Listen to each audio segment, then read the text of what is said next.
Hi Guy. As the Switch launch comes closer and closer, one of the biggest concerns has been the really low amount of games that are coming out for it. I think it's about 5 or 6 titles at the moment, and then a few, or maybe double that with the online side. But one thing that the Nintendo haven't been doing is going back over their past history to the retro side, to the VC. In particular, one thing they could really do is come out and launch the Gamecube as a load of available titles. Just off the top of my head, I think we're thinking Mario Sunshine, Smash Brothers Melee, Metroid, what was that? Paper Mario even, Luigi's Mansion even. They could do like a real big launch special, like pay 10 or 15 quid, or like with the Metroid game, because there's 3 of them, isn't there? You know, like the Prime games, they could do like a super cheap parcel, like 10 quid or something, just to give something people to play on the go. Now, I don't think they didn't bother with it with the Wii U. Obviously, the Wii had it built into the console. That's with some of the later ones, but with the Wii U especially, they didn't do anything that made it stand out. But this time around, you know, Nintendo, you need the games. You've got to do something special. I would actually pay money for a Metroid pack-in. I actually bought the Metroid stuff on the Wii U. It worked really well. The games weren't all that big put together. I think it's the disc size is only about 1 gig. So even if you've got a game which is 1 or 2 discs, it's not that much.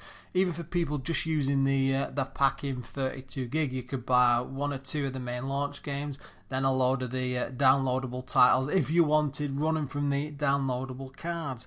There's so much more they could be doing, and it does seem very strange that they're not shouting from the rooftops already. I mean, keep in mind we're at less than a month to go before the Switch comes out, and they still aren't talking about the online in any depth. It's only hints and small things, you know, that sort of thing. They've got to do a lot more.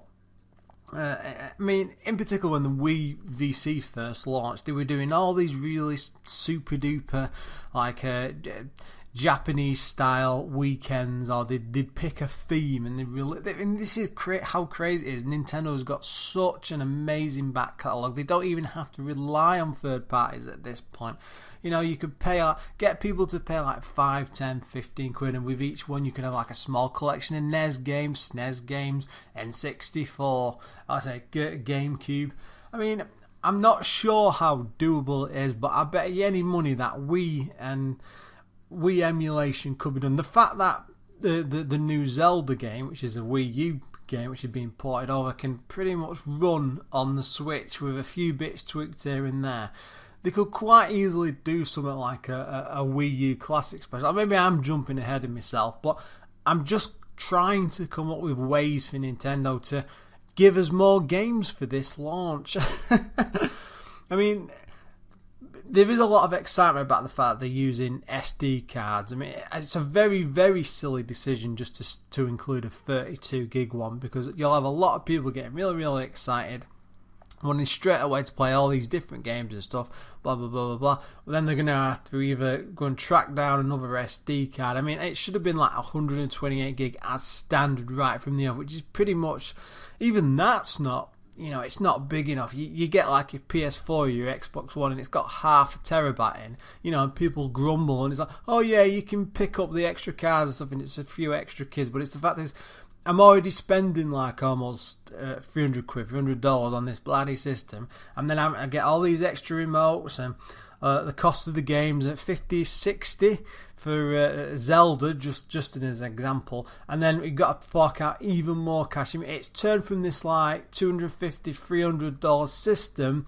which pushing $400, $500. You know, there has to be a limit somewhere, and add to the fact that we don't know what some of the online stuff's going to be. We might have to fork out even more money on the launch, and they need to behave themselves. But sorry, that was going off a wee bit there, but the point is, they've got this massive library. They could do something special. There's been no talk of the VC. I'm hoping they're going to get their act together and stop acting the way they have been in the past, and look at it sensibly, and give people what what they want rather than what they think they need. Anyway, as always guys, thanks for watching, and please look forward to another video soon.